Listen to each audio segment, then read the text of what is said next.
Hey, listen up. We got another episode of Wise Kracks, featuring the crack man himself, Bill Krackomberger, and our co-host, Jon Orlando, straight from Las Vegas. Wise Kracks is your ticket inside the world of sports betting, with tips, picks, special guests, and more. Only on WSN.com. Welcome to another episode of Wise Kracks. I am rocking the Dodger. What's funny is I went to the Dodger game last night and I didn't wear any of this. What'd you wear?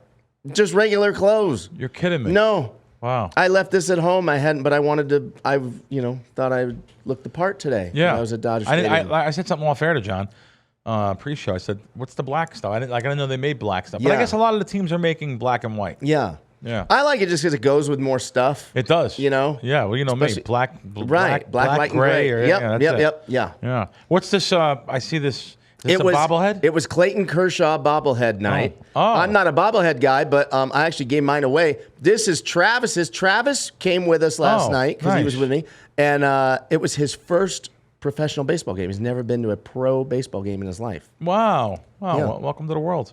Yeah. Thank you. Yeah, no, good for you. No, Travis, he's younger though too. But then again, wait a minute. Where did you grow up as a kid, Travis? Born and raised in Vegas. Yeah, he got really didn't get to see 51s. any He's been in with 51s. Yeah. Did you play? Something tells me you didn't play any little league or anything when you were. I played t-ball. I played t-ball. Oh, all right. So you played t-ball when you were 3. All right, good. Oh, good for you. Yeah. All right. Welcome to the world of. Did you like it, Travis? I fell in love with it. It's a great experience. Isn't that great? Yeah. It's fantastic. Wait till we get you to a Yankee game. Yeah, I'm not even a Yankee fan, but it's just it's different. It's different. The fans are different. To prove so, the fans are different. About a year ago, I put something up on Twitter about people leaving early. There was a game they left early, and the Dodgers came back in the ninth, but half the stadium was literally empty in the ninth, half of the night. That doesn't happen in New York. Like you're down 5-3 in the eighth, and everyone just starts leaving. That really doesn't happen in New York. But John also left last night, just to let everyone know. John left in the eighth inning. We were up 4-3, and then all hell broke loose after we left. At least you were up, though. We were up. Okay. And then, but we were driving back, so we were just, right. We were like, we didn't want to get stuck. Everyone's driving back somewhere, John. I don't know. But wait, we had a 4-hour drive back. Yeah, there was people driving back to Vegas. No, cool. Yeah. So, all right, so you went to the Dodger game, had a good time, I guess. Yeah. And, Juan Soto went 0-for. John's got to mention to me before, he goes, we were in the WME suite. Like, don't think I don't know what that means. That's William Morris. Okay, yeah. John. Yeah. Big time. Ooh. We're important. WME. Yeah. On another baseball note, I think that the Yankees might not win the division. What are your thoughts on that? Oh, no, the division? I was going to say the World Series. I was going to say definitely not. No, no, they're not going to win the World Series. I'm not positive they're going to win the division now. In their last 25 games, they're a 500 team, Bill. They lost to the Mets, and yep. And you think that's all. Let's see. I'm gonna pull up the current standings. They're 11.5 in front of Toronto. Yep. But look at their last 10. What are they? They're 4-6 in their last 10. Yeah, and I want to say Toronto's 9-1 by the way. Their last 10. So yeah, they won 7 in a row. Yeah, and that's why I actually picked them, Toronto. So Stanton I hope you're right. Stanton just went on the 15-day DL. Yep. We'll see. I mean, it could easily happen. It's happened to many teams, many teams before. Yeah. The Yankees and Mets. Listen, the Mets are good too. The Mets are 60-37. Yeah, the Mets are good. The Mets are good. Yeah. So, and it's gonna be interesting. We'll see where Juan Soto lands. Right. Yeah. I also there's a couple. There's some really good teams in baseball this year. So yeah. Looks like San Fran has fallen apart. Now they were up there, lost 6 in a row. But anyway, all right. Exciting year for baseball, though. It is. I enjoy playoff baseball too, as long as the big teams are on it. And I want the Dodgers to be in. I do want the Dodgers to be in. I want the Dodgers to be in. I actually want the Yankees to be in. I want the Mets to be in. So Dodgers Yankees would be really exciting. Oh my God. That would be Can great. you imagine? Yeah. You'd go, right, to something? Yeah. By the way, I watched the first episode of The Captain. I'm waiting until they're all done, and then I'm gonna. Yeah. And then, how was it? I thought it was good. I have a big Yankee fan I know said that was all right. This is a Yankee fan too. He's a Jeter fan. Yeah. He thinks that all of a sudden Jeter has changed since he sold his part of ownership for the Florida team, and he's more out there in the media, maybe a little more cocky and arrogant, which I never really thought Derek Jeter was like that, but. He could be possible. It could be possible, but like change for the worse. For the worst, yeah. I thought he was. I don't really know about that part of him. But I thought the special was good. I thought it was pretty humbling, and how he. Well, I'm going to spoil it for you. Then he thought about quitting. I was like, what? Yeah, really. He called home, called his mom. He was homesick. He thought about quitting when he was in the Yankee organization in the first years in minor league. He thought about quitting. So. I've never been a huge Jeter fan, although I do want to watch the whole documentary. Yeah. But the icing on the cake for me with him was when my dad turned 70, which was 8 years ago. Yep. He didn't want a party. Yep. So we had a bunch of entertainers just send videos, happy birthday, Tony. Right. We got literally 120 different, Lionel Richie, nice. Donny Osmond, Kiss in full makeup, Steven Tyler, Jimmy Kimmel, David Letterman, Roger Clemens, Ozzie Smith, the mile-long list. How cool. I call Brian Cashman, right, friend of my dad's, and I say, hey, this is what we're doing, blah, blah, blah. Would love to have a video from you. And could you get Jeter? And he said, oh, Jeter could be tough. Let me see. And in Jeter's defense, this was his last year of playing. Right. So they were following him around for this documentary. Obviously, they're doing the farewell tour, or whatever. He wouldn't send a video. He wouldn't do a Tony O happy birthday video. There you have it. That's that. I'm very. I take things personal. Yeah, so that would be me. But did he know your dad? No. Oh, okay. No. So I'll give him that. But yeah. I mean, if Brian Cashman goes in and says, "Hey, Captain, you want to?" No. Takes 2 seconds. I don't give him a pass though. Listen. I'm a New Yorker. I come from back. You got to remember where you come from. I started at the beginning of that saying that. So I'm real big on knowing where you come from. And by the way, we were talking about that off air, so people don't know. I was talking about some individual that didn't remember where he came from. So, it's interesting. It's funny. Paul Sorvino died. Another person in a lot of these mob movies who we loved in Goodfellas. He had a great role there. Played a great role, but. I heard Danny Aiello talking about him, about someone died in the neighborhood, and they were all putting $200 in a card, and Paul Sorvino didn't do it, and they grew up together, and Paul's like, I can't do it right now, I can't. And this is after Goodfellas, after he was on, what was he? He was on a big Law and Order. Yep. And I just, so I always said to myself, that's just not a street guy, it's not a good guy, but. Not taking away nothing from him passing. Sure. I feel bad for that. I mean, maybe he was just having a bad day or something. But you got to remember where you come from in life. I don't know. It's just the way I was brought up. I agree. Okay, the big topic number 2. This guy, we keep talking about him with the gambling. Drake parlayed $2 million on 2 of my new favorite fighters, which is Molly McCann, Meatball Molly, and Patty Pimblett, Patty the Batty. Were they big favorites, John? They were big favorites, yeah. Okay. And they did not disappoint. They won their fights, both of them, in dramatic fashion. Really exciting fighters, up-and-coming fighters to watch in the UFC. And Drake parlayed $2 million on them, and he won around $3.5 million. Well, anyone that's taken that type of bet off someone, first of all, it's got to be one of the big sites. I don't know who took it, but it had to be a big site that's taking it. They know he's a loser long term. You're not taking bets off someone that you don't know loses long term. Yeah. So even if he's betting favorites, they'd cut him off, right? It doesn't matter. Sure. If it doesn't matter if you're betting, if you're getting information, or syndicates bet favorites. I bet favorites sometimes. I mean, it happens. So, but anyone that wins long term is not going to be allowed to bet millions. They're not going to be allowed to bet 5,000, 3,000. I mean, long term. Yeah. But they are looking for some press maybe from Drake, so they do that. But let me just tell you. Drake, like many other famous people that gambled and sports bet, Mayweather, they're not putting out their losing bets. Only their winning segments and only their winning sessions, their tickets. Yep. So now this might make you not that you don't like Drake, but this might make you. I have nothing. This might make you pro Drake. You know what he also did after that? What's that? He sent them both tweets and he said he's buying them Rolexes as a thank you, each fighter. Kind of nice, no? I don't know. No. Listen, I think it's a bad example for kids to have all these good things about gambling and how much money you're making and stuff. Right. I think it's a bad example for kids, so he can keep the Rolexes. Keep the Rolex. Big topic 3. Quarterback Joe Burrow is going under the knife to have his appendix removed. Did you hear this? Yes. And now, what are your thoughts on the Bengals season win? What is appendix removal? Don't you get over from that? It's not a big deal, right? Don't you? Isn't that only if it bursts is it a big deal? Yeah. Isn't that like they do it microscopically? It's like tonsils, right? Yeah, it's not a big deal anymore. Yeah. But I guess they're making it that way. I guess they're making it into maybe a bigger thing, or one of our producers saying a few weeks can be complicated. I guess a few weeks out. So, and it is preseason maybe. So, I guess we'll see. We'll see. It hasn't affected the season win total.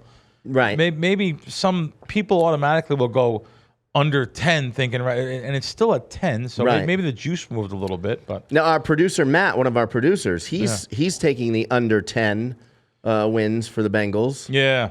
I said Matt yesterday. Matt's God. You can almost have a website. I should open it up. betagainstmatt.com. No, we'll make a lot of money. He just go the opposite way. If he's betting the under, then I may have to look for over. Really? Yeah. Who's worse? It's better. It's just as good finding a losing handicapper than it is finding a winning handicapper. Yes. Now you've said this to me before, so here's my question. It is. Who would you put your money on? Total wins or dollar amount for a season? Whether it's football, basketball, whatever. Me or producer Matt? Who's coming out ahead? If you started us both off with $500 and you said bet the football season, Matt, bet the football season, John. I don't want to insult anybody. I don't want to insult anybody. No, but it's a lot closer to a pick'em than you think. Yeah. But I would think who loses more. Yeah, who loses more? Who has the bigger bankroll at the end of football season, or are we just both at zero? I would. Oh, you're both going to zero. Oh no, that's different. Who's going to zero? Who's going first? faster? Yeah, Matt. Really? Probably. Wow. Yeah. All right, I like that. Believe it or not, that made my day. Oh, yeah. Sorry, Matt. Yeah, sorry, Matt. Yeah. Okay, that's good stuff. UFC, big fights coming up this weekend. There's the rematch, Juliana Pena and Amanda Nunes. Amanda shot. I actually had Pena in the first fight, believe it or not. Right. What were the odds in the first fight? Ballpark. Ooh, I should know. I want to say, gotta be plus I don't something, know if Robert right? knows. I would think +2 over +2. I mean, because now she's +240 at William Hill. I'm looking. Yeah, which is crazy, right? Because she won, and she won. I believe she won by submission. Amanda did not look good the first fight. Juliana was beating her on everywhere. Wow. Her hands look better. I mean, the stand up, I think maybe she took it lightly. Is it 3 rounds or 5? This is 5. So 5 rounds. Yet the under is 2.5. Yeah. -120. Plus 500 for Pena last time. Wow. Yeah. Wow. And it opened. I got to go by Circa's line. Circa is one of the takes bigger bets here in town.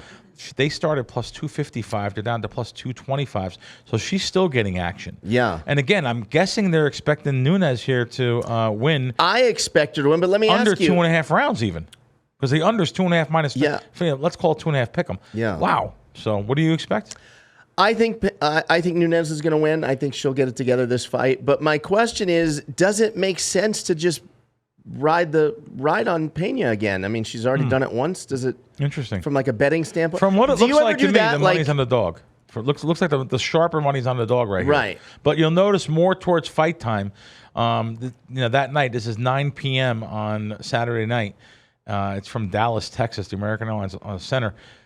Look at the odds. I'll follow the odds closer to fight time, too. That tells you a lot. So, is there ever a time where you would make a bet where you go, okay, the favorite's probably going to win and should win, but the value's just so good, I'm going the other way? Of course. Yes. It's okay to do that. Yeah, there's no allegiance for me on anything. Right. If I think the value's good, there's a price on both sides of any event that's the right number to strike. Okay. On both sides, believe it or not. Okay. And then there's another fight, Brandon Moreno and Kai Kara France. That's a mouthful, I know. Kara France has got thunder in his hands, this kid, Bill. He's got, I want to say maybe 11 or 12 wins by knockout. This guy can put you out in one punch. Moreno is great all around. He's more of a submission guy, but a big favorite. I think they got this line wrong, Bill. I really do. I think Kara's closer? I do. The sharper money's going on the favorite right now, though. So it opened up around 180. It's -2 to 1, 210.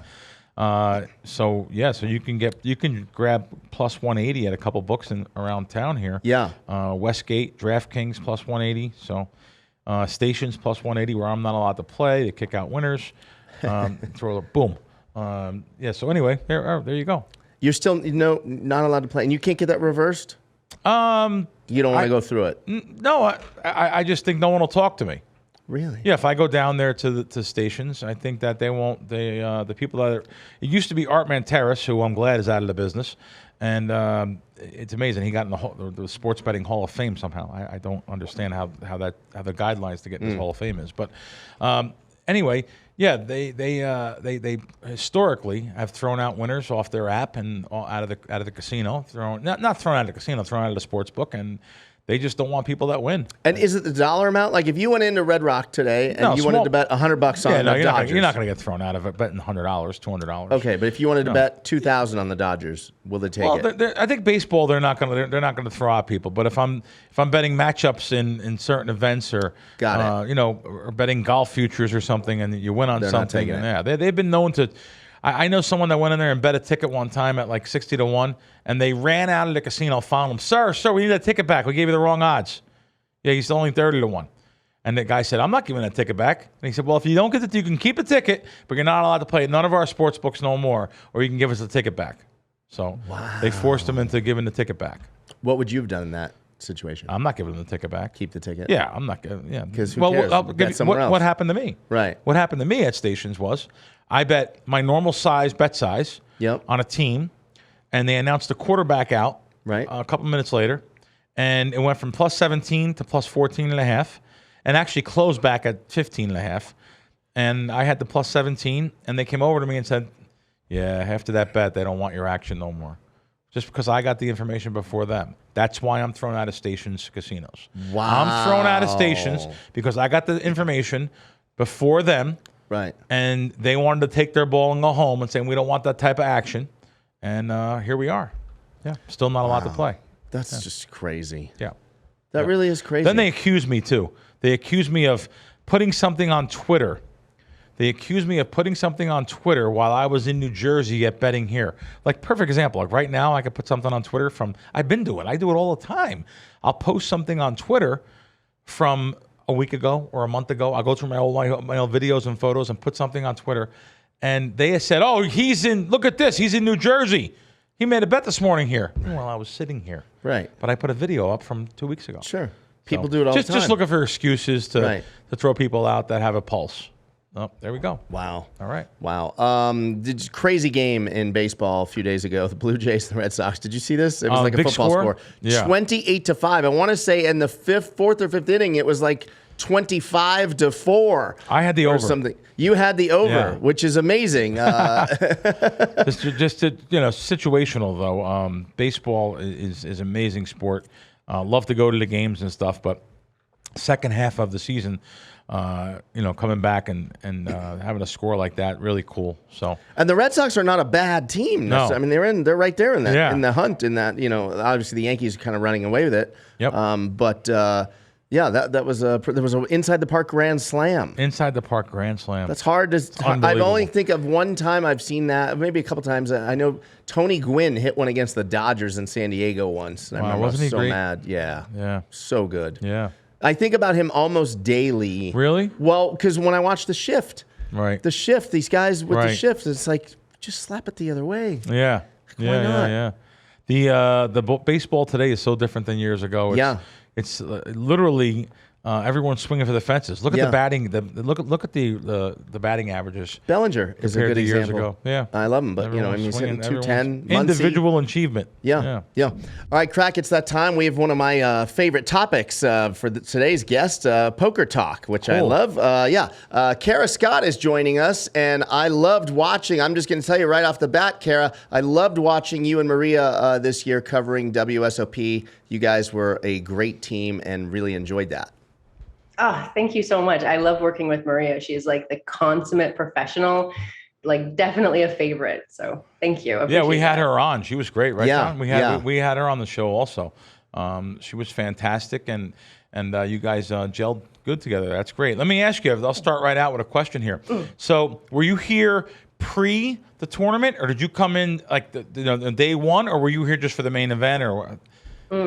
Normally, I mean, in my previous life, I would have been there for like 40 days playing and, working as well.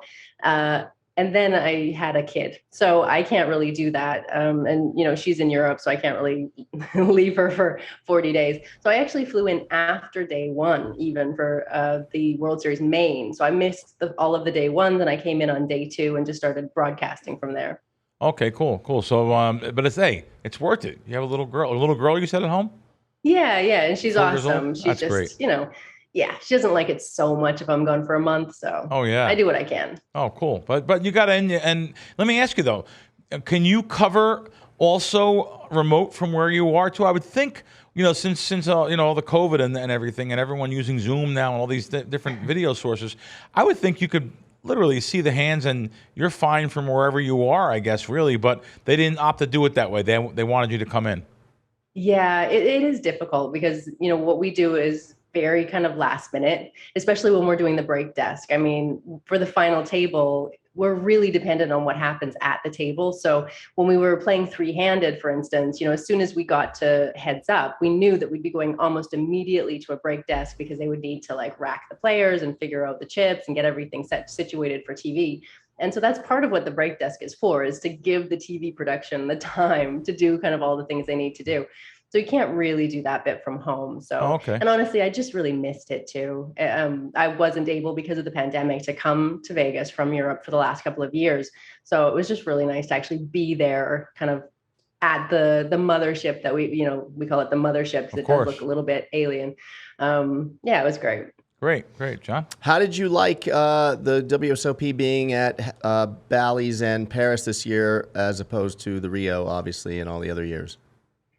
I'm going to be honest. I'm not great with change. I like things to be the way they are, but I did actually like it. I thought that it was great. It was really easy to get to. It was a really nice place to be. But I'll be honest, my view didn't change almost at all. They put those great big black curtains around the outside of the room. They put up the pictures of the players of the year and the former champions, and it kind of looks exactly the same. So it was pretty much the same. I went over to watch the final table on day one of the final table I was with Randall Emmett, and we went over there just to watch, and the energy and the rails were on fire, on that. So that first day, it was really exciting this year. You ever go over and check out No. No? No. Ever? Never? No. No. Never. No interest? Listen, do I have interest? I played in the main event already. But this was 20 years ago. No, 16 years ago. And luckily enough, placed in it. But I started in poker. I'm a professional sports bettor, by the way. So I started in that, but it's just tough for me with these poker, with these kids, with the backpacks and sunglasses and headsets on. They look down at their cards, look up at you, look down at the card, and they just just play your hand, guy. Be a man. Yeah. You know what I mean? I understand a lot of these things and things they sell. They look for tells or whatever, but I'm trying to say this without being a little cocky, though. I have a few bucks. These kids are all backed and sponsored and stuff, and I just want to say, buddy, get all your money out of your backpack. Let's flip for it. You know what I mean? Money means nothing to me. So I just can't take the poker players, most of them. Yeah. Sorry. Yeah. Well, at least the ones that are like that, Yeah. And I feel bad for the other ones that are in the game and like a school teacher, being intimidated by these guys. You know what I mean? Right. These are all telephone tough guys. They do this for the camera and the table. Yeah. Outside in the street, they'd be running around, running to the cops and the lawyers.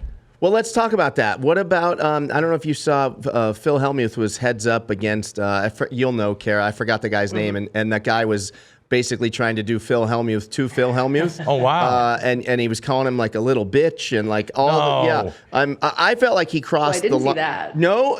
Do you know who I'm talking about? The one guy? That he called him a little bitch. Yeah. That surprises me. Yeah, I mean, this guy was good. You know the guy I'm talking about, though, right? I'm trying to remember. I can't think of his name. He's kind of like a big... Really? Jacked guy. He's actually, I want to say his name is Eric, maybe. He was really entertaining. But what are your thoughts on that? Do you think, is there a line that you can cross when you're at the poker table? And Phil's allowed to cross it too. Right. Yeah. Yeah, he's always allowed to cross it. And that is actually kind of the problem, I think. A lot of people feel like he gets away with Helmuth gets away with a lot more than other players would in the same position, and that's not exactly fair. So that is definitely an issue. But yeah, of course, there's a line that can be crossed, and it's in the rules even. Like, you're not supposed to, I'm not sure how they say it exactly in the rules, but yeah, if you're calling someone a little bitch at the table, that's definitely crossing a line.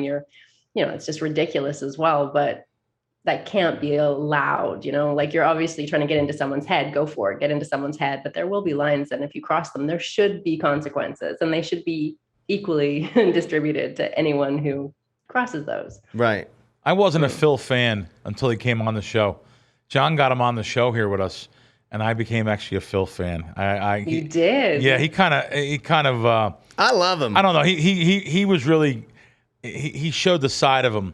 And we got a little bit. Him and I talked a little bit about my dad and stuff, and how my dad loved watching poker before he passed. He loved watching poker on TV, and he said, "Bill, I'm not watching poker if it's not for Phil Hellmuth and Mike Mattisau. They're entertaining. I really wouldn't have an interest to watch it." So yeah. I actually like Phil now. We've had Phil on, we had Daniel on, we had Mike Mattisau on. So we've had these guys on, and we've seen Jeff Madsen we had on. So we had some really good poker guys on the show, and I actually like Phil now, and I understand a lot of that stuff now, and the way he was, but actually he's a very generous guy. But people don't know how generous this guy is. This guy actually gives money away. He also sponsors some guys. He helped. Mattisau admitted it. Yeah. He said, if it wasn't for Phil, I wouldn't have been out of trouble. Phil got him out of trouble. So I actually like him. But I'm reading some of our notes here. Our producers said, so it says, the crowds at the events getting loud and mouthy during the events. Is this the way poker is trending?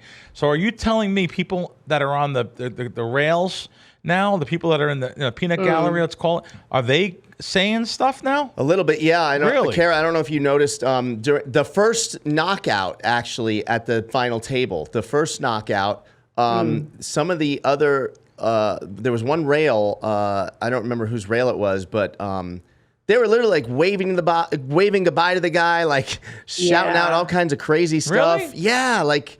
They were, yeah. I think it's just society today. Look what's going on in baseball games, basketball games. Basketball games the worst. The fans are going after the players, just looking for attention. And I think it's just, I think it has been the last couple of years with, these maybe liberal laws that are out there, and they're just, the fans just take it upon themselves to. And I'm on the players' side for a lot of these things. Now I know you have to actually suck it up, and you're going to take that a lot of razzing and stuff from the fans sometimes and stuff, but they've gone overboard. And now you're telling me it's happening at poker events, which is pretty much a calm event. I don't know. There's no stuff going on like I would think in other type of events. So did you notice that though, Kara, when you were there? Yeah, and it is really poor form. Poor form. Especially if you're at the final table, you're playing for $10 million for first place. And, if you go out first off of that final table, you make less than $1 million. And it's still a ton of money. And Sure. I'm not saying that they're poor, but the difference between those two is enormous. Yeah, absolutely. Yeah. And there were players there who were professionals and players who were not professionals who actually managed to get to the final table. And that's not... I don't know. It's a very difficult situation to be in anyways. And to add that to it, I think is completely poor form on the part of the rail. And I actually could hear the players at the table talking, because I'm really lucky and I have like a little earpiece in, because it gets so loud in the room. Like, you can't hear absolutely anything. So I'm listening to a lot of the table talk, and I could hear one of them apologizing to the other and saying, like, I'm really sorry. That's my rail. I'm gonna sort it out. And I was thinking, oh gosh, I'm glad they're going to have a word with their friends and family, because they're representing you as well, and nobody wants that, especially if that does not represent you very well, right? Because people get drunk also, especially if we're going late into the night and they're celebrating their friends having this huge experience, and it's also going to be distracting their friend who's trying to play for 10 million. Like, it's so wrong on so many levels. And I think a lot of it is, a lot of times the rail doesn't necessarily mean they're poker people, right? Like you're at the main event, you're at the final table, you just tell all your buddies that some of them might play poker, but also some of them probably have no clue. So they're taking a NFL mentality or a basketball mentality, like, it's us against them. Right. You know what I mean? I think they don't really, they think they're helping probably. You're right. Yeah. Kara, how do you stay impartial? In other words, there's got to be some players that you really don't care for, maybe their attitudes or something. How do you stay impartial and try to give them a fair shake audio and video wise, which would be very tough for me, by the way. I'd be really tough on them. So how do you like, what do you do? Just suck it up? Or? I used to be a lot better at that, I'll be honest. Good. That's what I wanted to hear. Good.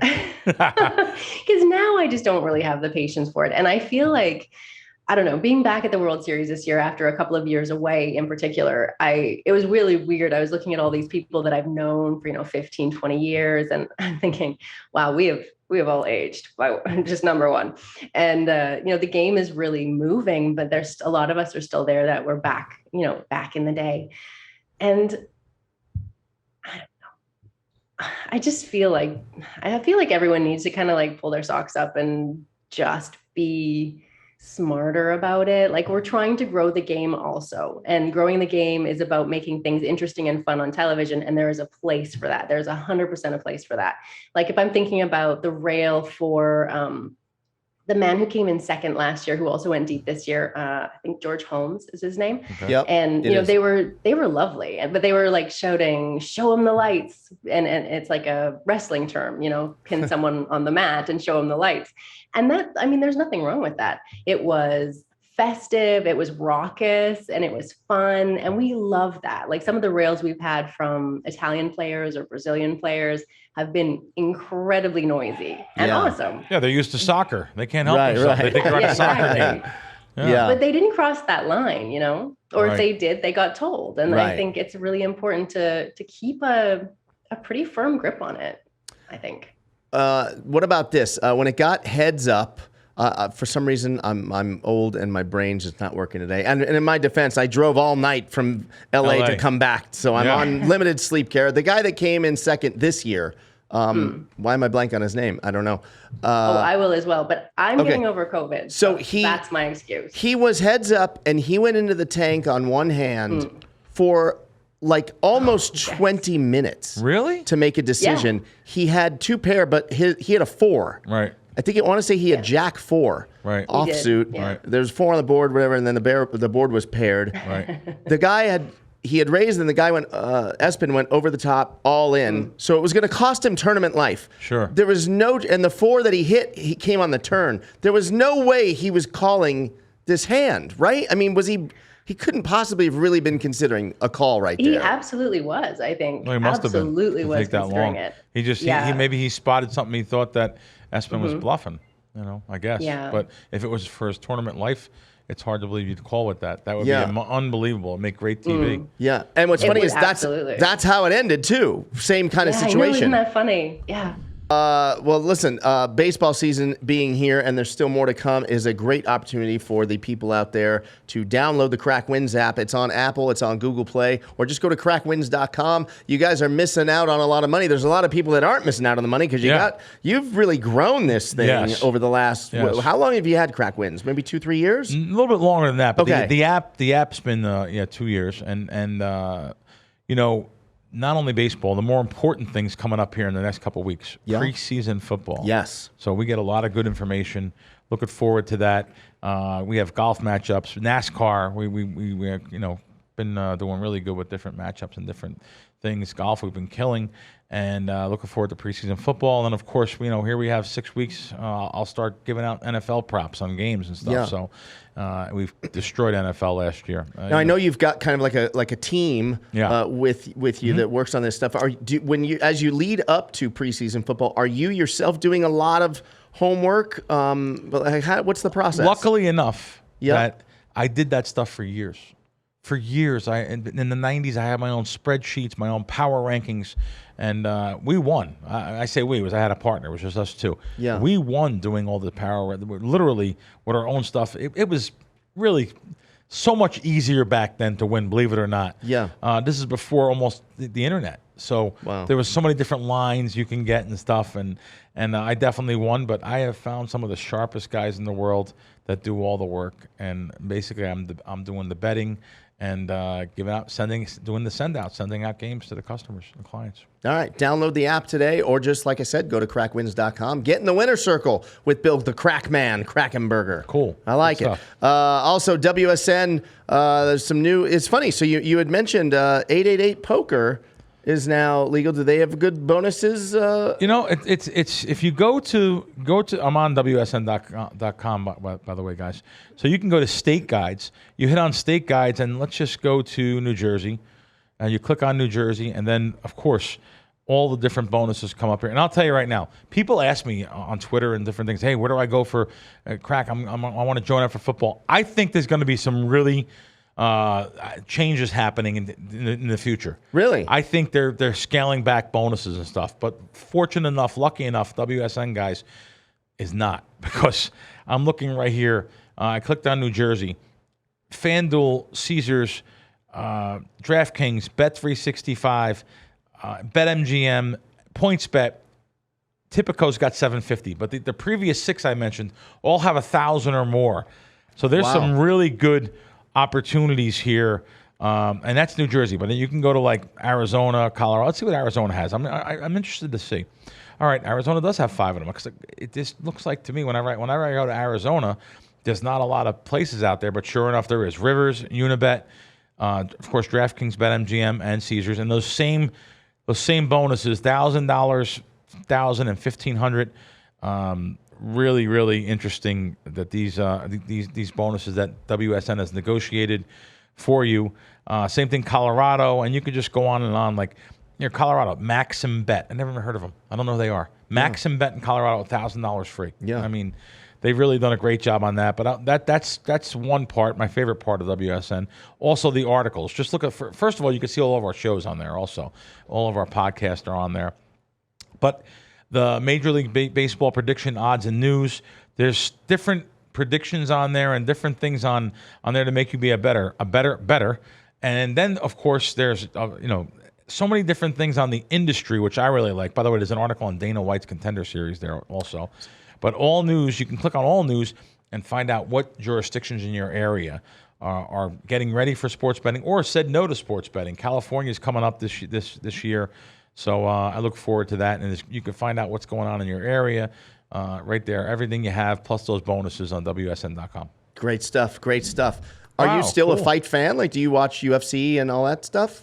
A bit, not as much as I was before, to be honest. I really love Muay Thai. That was kind of, for me, that was it. And we did do we called it K1 in England. And we did do some of that as well, and that was great, and I loved it. But it never really got me the same way that Muay Thai did. And I did fall out of it, actually. I was kind of overtrained and gave myself a bit of an injury, and then I took some time off, and then that got longer and longer and longer. And then I found poker, and I became a little obsessed with it. And that was kind of it. Oh, nice. Where you live, is poker big? Where you live, is it a big thing? Is it a big event there, or it's not really? You have to travel for it. Yeah, you definitely have to travel. At the moment, I actually live in Slovenia. So in Italy, you can only play on .it if you're wanting to play online. So that's kind of difficult. That really did make it difficult. So mostly I'm going to be traveling to play live poker. And I mean, I work for 888 Poker as an ambassador. So that's kind of what I do for them, is I'll, go to different events and, help host some of the qualifiers and whatnot, and then just play and kind of enjoy myself. Nice. Well, great. And 888, by the way, I was telling these guys off air, 888 is in New Jersey now. They're legal in New Jersey. So I just I noticed they were at Caesars. You could fund your account at Caesars in New Jersey. So, but great. Well, you've been a great guest, John. You have anything else? Are we good? No, Thank you very much for coming on. We really appreciate it. And looking forward to hear from you in the future. And again, thank you again. Anytime. Absolute pleasure. Best of luck to you. Yeah, Kara, I would say I'd see you at a final table at some point, but I won't ever make it, so I won't. I won't be seeing you there. Have faith. You can have faith. All right. Thanks again. Kara Scott. Yes. Loved having her on the show. Yes, that was a surprise. Yeah. And we just got her, and she's great. Make sure you guys follow her on Twitter. She's got a lot of followers, and she was great. I love when the girls talk poker. It's just cool to me. Yeah, she knows. They know their stuff. Her and Maria do a lot of the broadcasting. So they were great, and I like that.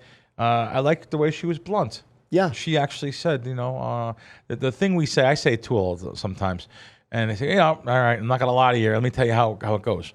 And She came right out with it. Yeah. So I like that. Okay, before we go, I don't know if anyone won it last night. Maybe you know. Did you realize the Powerball, the lottery, was up to $800 million? I heard about it. I don't know if anyone won last night or not. But Let's see. I'm going to do a search on Powerball. It'll come right up, I'm sure. Yes, there were tickets in Michigan. Yep. Wow. Mega Millions, is that it? Yeah, I think so. Mega Millions or Powerball? It could have been Powerball. Mega Millions, yeah. Was it Mega? I think so. I don't know. John, I'm not a lottery guy. That was going to be my next question. I'm not a lottery guy. Listen, I'll throw $10, right? $20 if it's high. But think about how stupid that is. I'm telling you, if it's high, like if it's 70 million, right? You're not interested. Nah, I don't. I can't. But if it's 700 million, throw $10. Right. Listen, it's not going to hurt me, $10 or $20. But the problem is, it hurts everybody. People that are playing the lottery shouldn't be playing the lottery. If it was just for people that can afford it, there wouldn't be a lottery. Right. So people that play these pick threes, pick fours, and just think about a pick three, where they call it the numbers, like in different states.